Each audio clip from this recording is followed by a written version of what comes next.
Good evening. I managed to witness and to watch Barrie. I guess it was on the periphery for about 20 years. My wife is on the board, and she kind of twisted my arm to come to some of these events. But I saw this man initially, and he would approach me, and I said, "Who is this guy?" And he always asked my name, and I think by the third or fourth time, one of the events, he knew who I was, and he could say my name. And as these events progressed, it became readily clear to me that this person knew how to talk to people, very social, very friendly, sense of humor, beyond humor, and you could see that. And one thing that I noticed that he was always dressed. He was always dressed like a gentleman. He always had a tie, and he was very elegant, and when he spoke, he was very eloquent.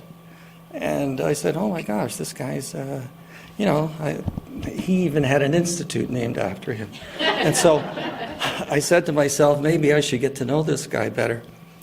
But in the long run, I think that, I guess it was 2 Christmases ago, and we had a little social at our house, and Barrie, he was coming over early, and I said, "Why is he coming over early?" And he has to take a nap.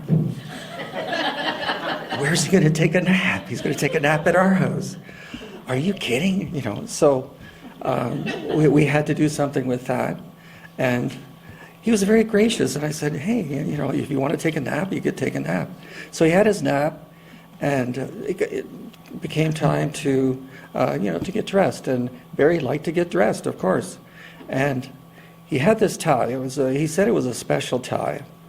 And he was really having trouble. And when he put it on, to be truthful, he just butchered the knot. And so, being kind of eloquent myself, I have this talent where I can do a knot. I can tie the knot without a neck, so I could just do it on the side.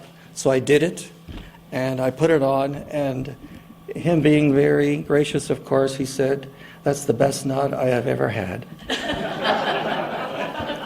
And he looked quite handsome. And then later in the evening, this was after we had all eaten, and I thought to myself, we should have a little kind of celebratory drink. And I knew that Barrie had, maybe given up some of the celebrating. And I asked him, "Barrie, would you like a scotch?" And he gave me that look with that twinkle in his eye. "I'd love a scotch." And so we toasted together, and I just had a wee dram, and he had a huge dram. He slept well that evening. Thank you.